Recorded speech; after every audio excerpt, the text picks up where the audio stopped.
মেয়ে মানুষ এত জোরে পাপ দেয়। গাইস, আজকে আমি আমার ফ্যামিলির সাথে অনেক মজার একটা প্র্যাঙ্ক করতে যাচ্ছি, আর সেটা হচ্ছে ফার্ট প্র্যাঙ্ক। সো আমি এখন এই স্পিকারটা তাড়াতাড়ি করে চেয়ারের নিচে লাগিয়ে দিব।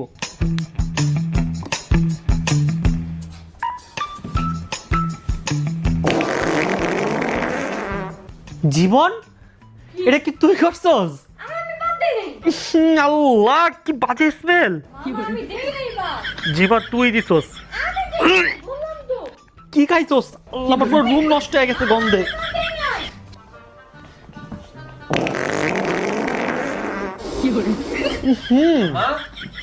কি করলি? আমি বাদ দিছি, তুই? আল্লাহ, এত বাজে স্মেল। কি করছো তুমি? তুই বাদ দিছস? আমি কখন বাদ দিছি? তুমি দিছো বাদ। এই জায়গা থেকে আওয়াজ আসছে। ইস, কি খাইছস?